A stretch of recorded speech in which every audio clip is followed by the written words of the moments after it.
Olá, sou o Padre Frei Inácio José, pároco da Paróquia de Nossa Senhora das Mercês, Arquidiocese de Belo Horizonte. Neste áudio gostaria de conversar com você sobre as controvérsias do texto base da campanha da Fraternidade deste ano de 2021. Venha comigo.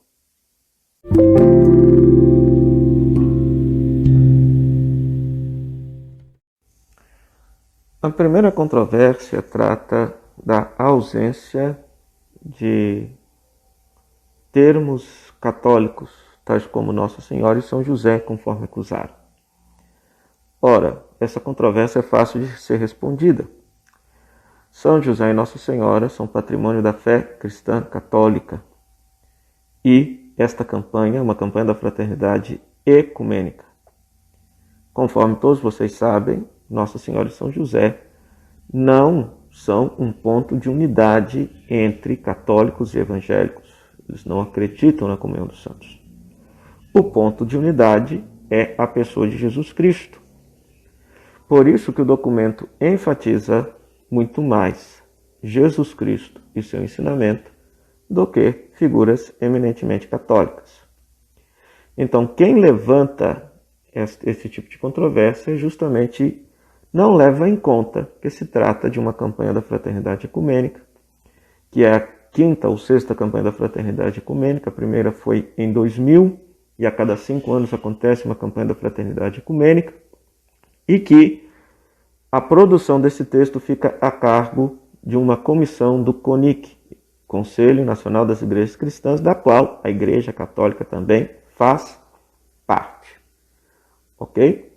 Então, isso é um ponto simples de ser esclarecido. O ecumenismo procura valorizar aquilo que nós temos de comum e não aquilo que nos divide. Vale ressaltar que o ecumenismo é, de fato, pedido pela Igreja, e se você leu a mensagem do Papa Francisco para a campanha da fraternidade deste ano, que você encontra facilmente nas redes sociais, aí na internet, você verá que ele também afirma que o ecumenismo é justamente esse diálogo em busca daquilo que nos une e não aquilo que é motivo de divergência entre nós.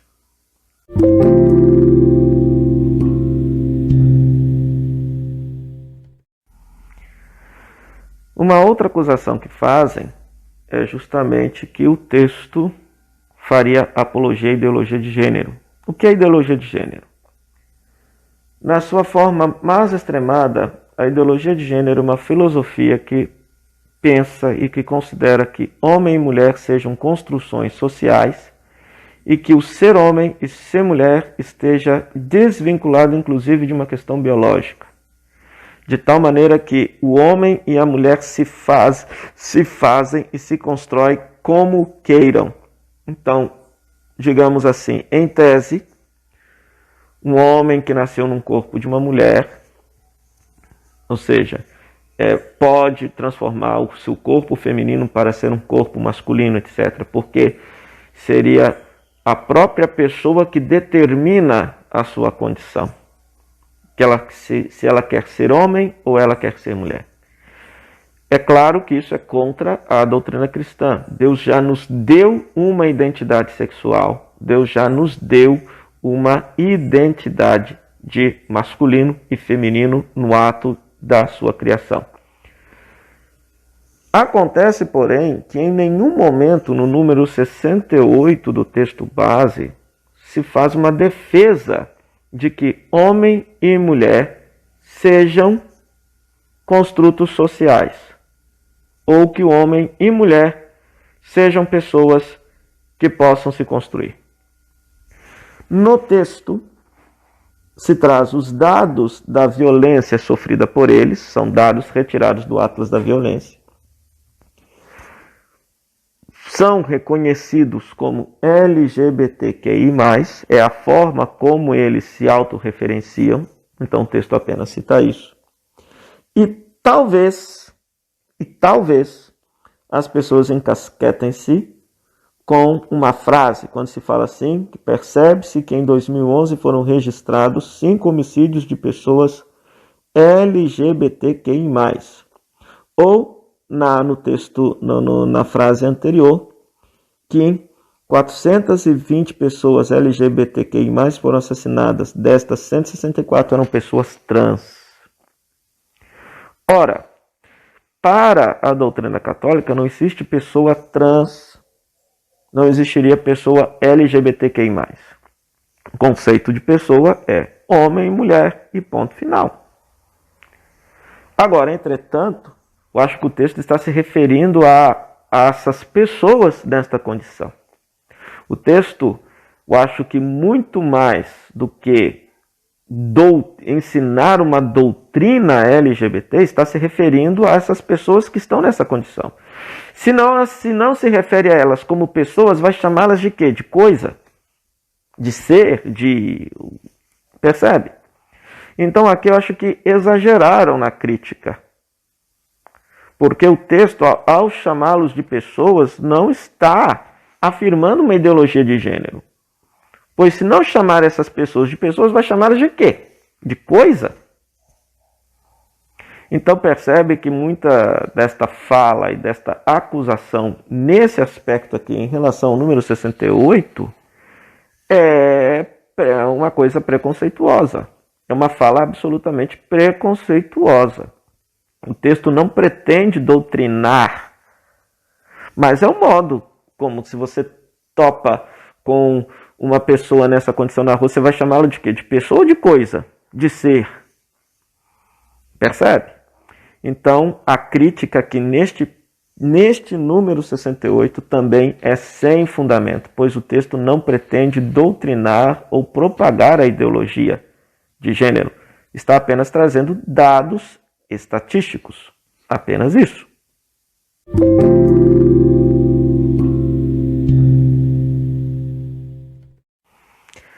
Uma outra crítica que se faz é que uma das pessoas que fazem parte da comissão que redigiu esse texto seria a pastora Romy Benck, uma pastora luterana, que teria uma postura favorável à prática do aborto. Bom, a igreja tem uma opinião clara a respeito disso. A igreja é contra o aborto. Entretanto, basta ler o texto. Em nenhum momento se fala do aborto ou da defesa da prática do aborto no texto base da campanha da Fraternidade 2021. O Centro Dom Bosco, para dizer que o texto não presta, fez uma busca, colocou o texto no formato de PDF, né? Um texto de PDF que você pode baixar gratuitamente no site do CONIC. Se você não leu o texto base da campanha da Fraternidade 2021, está gratuitamente disponível no site do CONIC. Então, lá no mecanismo de busca, deu lá um mecanismo de busca. Não aparece Maria, não aparece São José, etc. e tal. Por isso, o texto não é católico e não pode ser usado nas igrejas. Pois pegue o texto no formato de PDF e coloque lá. Aborto, não aparece nenhuma vez. Ideologia de gênero, não aparece nenhuma vez. A palavra gênero aparece apenas 2 ou 3 vezes, e mesmo assim, no aspecto da defesa da mulher, e não no aspecto da ideologia de gênero. Ok? Então, simplesmente jogar o texto fora, porque quem escreveu tem uma ideia que seja destoante da doutrina católica, não justifica jogar o texto fora. Por quê? Porque esta ideia destoante não aparece no texto. Então, em nenhum parágrafo do texto base se faz apologia ou defesa do aborto. O nome disso é falácia. Então, nesse aspecto, me desculpem, mas o Centro Dom Bosco, o professor Felipe Aquino cometeram falácias. Por quê? Porque não combateram as ideias presentes no texto, mas agrediram a pessoa que as escreveu. Então, é como se eu discordasse da ideia de alguém e eu não tivesse argumento para discordar do que ela pensa e eu agrido a pessoa. Foi nada mais e nada menos isso que fizeram, e de forma muito feia e de forma muito ridícula, diga-se de passagem. Repito, eu, enquanto católico, e todo católico, é contra o aborto e sempre será contra o aborto. E esta ideia de ser favorável ao aborto não aparece no texto base da campanha da Fraternidade 2021. Quem o escreveu pode ter esta ideia, mas essa ideia não foi expressa e não aparece em nenhum momento do texto base.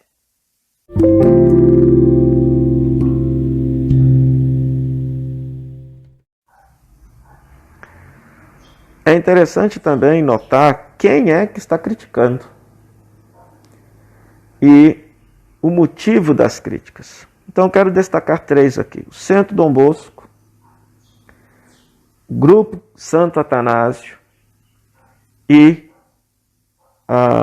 Templário de Maria. O grupo ou perfil Templário de Maria. Há outros também, Guardião Católico, etc. São grupos que tomam para si nomes de santos católicos. Então, Dom Bosco, segundo o próprio Santo Dom Bosco, foi um santo da Idade Moderna que combateu a heresia protestante. Santo Atanásio foi, de igual forma, um santo da patrística que combateu as heresias de seu tempo. Templários, segundo consta a história, são um grupo católico armado que se empenhou para, nas cruzadas, tirar a Terra Santa do poder dos muçulmanos. Então, pelos títulos dos grupos que criticam, você percebe que são grupos que não estão predispostos ao diálogo, justamente que é o tema da campanha da Fraternidade deste ano. A campanha da Fraternidade sempre vai abordar um tema social e vai propor um caminho para a resolução desse tema.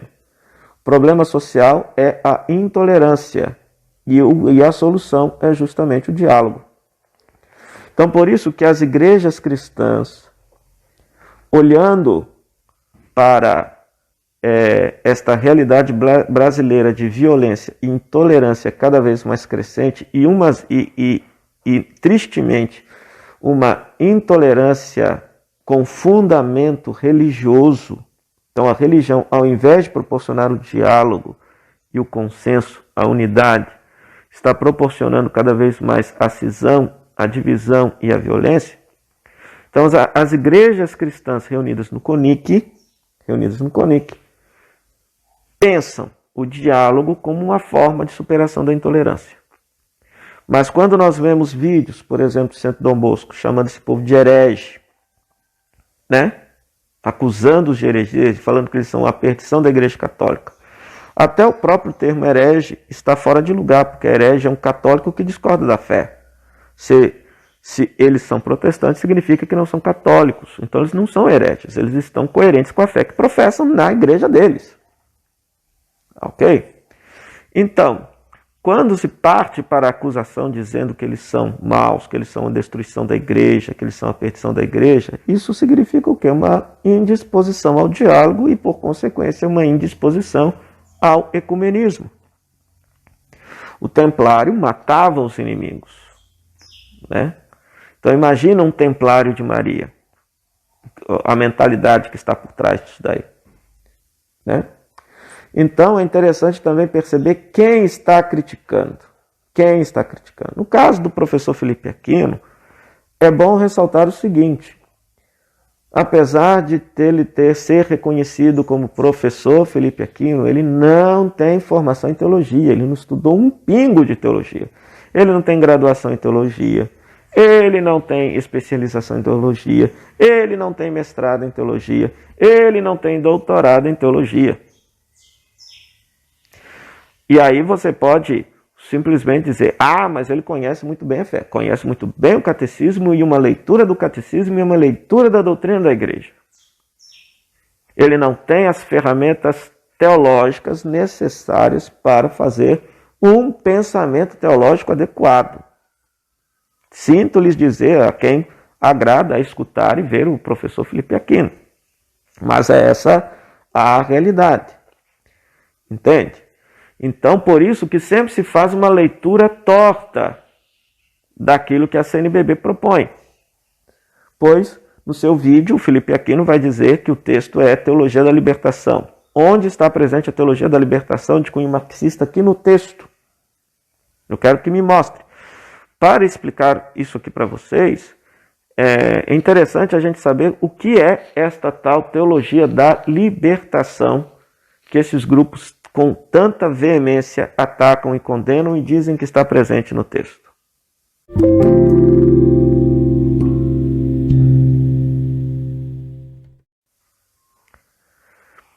Surgiu aqui na América Latina uma corrente teológica chamada Teologia da Libertação que procurava responder a seguinte questão: como acreditar em Deus num ambiente de miséria e extrema pobreza, ditadura, como era o contexto aqui do nosso continente, da América Latina de modo geral. Porque era um contexto de pobreza, miséria, ditaduras em vários países e países majoritariamente cristãos, católicos. Então, como conciliar isso daí? Existe conciliação entre pobreza, miséria, ditadura, violência, opressão e fé cristã, adesão a Jesus Cristo? Então nasce a teologia da libertação para responder essa questão. Entretanto, o que acontece? Alguns filósofos utilizaram a filosofia marxista como um instrumento para ler a realidade. Qual que é o problema da filosofia marxista? O problema da filosofia marxista é o seguinte, que é uma filosofia que nega a existência de Deus, tudo é pura matéria. Além disso, aquilo que é o motor social, aquilo que faz a sociedade funcionar é o conflito, sobretudo o conflito de classes, entre ricos e pobres, homens e mulheres e por aí vai. É o conflito. Houve teólogos, padres e bispos que levaram ao extremo isso daí, que até ao ponto que apoiaram revoluções armadas, apoiaram guerrilhas, apoiaram revoluções, etc. Ok? Dada essa situação, a própria igreja se pronunciou através da congregação, a Sagrada Congregação para a Doutrina da Fé. Ratzinger, na época, era o presidente, era o prefeito da congregação. Então escreveu um documento condenando a libertação, a teologia da libertação de cunho marxista. Mas o documento deixa bem claro que existe uma reta teologia da libertação que está inspirada na Bíblia, na patrística, na doutrina social da igreja, no magistério da igreja, no ensino dos santos padres, o Papa. Ok? Então, toda aquela ideia que coloca em conflito pessoas por trás pode estar, de fato, o marxismo. Isso deve ser combatido, porque não é esta a proposta cristã. E aí, eu gostaria que me mostrassem no texto onde que está essa dimensão do conflito. Onde que se coloca pessoas umas contra as outras no texto. Talvez no texto apareça uma crítica ao capitalismo, e hoje nós vemos pelas redes sociais que muitas críticas que se fazem ao capitalismo e à economia liberal, as pessoas falam que quem está criticando é comunista, é marxista. Mas eu gostaria que você comparasse, de modo geral, aquilo que é apresentado como nossa realidade no texto, em termos, por exemplo, de economia, com aquilo que o Papa Francisco, desde a Santa Sé, está falando. Desde os seus documentos está dizendo. Percebe? Porque é algo muito sério, é algo muito grave. O Papa diz abertamente, nós estamos vivendo numa economia que mata, um sistema capitalista que mata, onde os ricos ficam cada vez mais ricos e os pobres cada vez mais pobres. Se isso for teologia da libertação marxista, então me desculpe, então o próprio Papa é um. Mas ele não é. Porque ele fala isso inspirado na Escritura, ele fala isso inspirado no ensino, na doutrina social da igreja. Então, simplesmente jogar fora, pegar o texto e dizer que isso é marxismo também, sem apontar onde está, isso é falho. E isso foi o que o professor Felipe Aquino no seu vídeo fez. né? Então também é um argumento falacioso, porque até no vídeo ele vai dizer assim: eu não vou entrar no mérito do texto, pois devia entrar no mérito do texto, para mostrar onde que estão os erros ali no texto.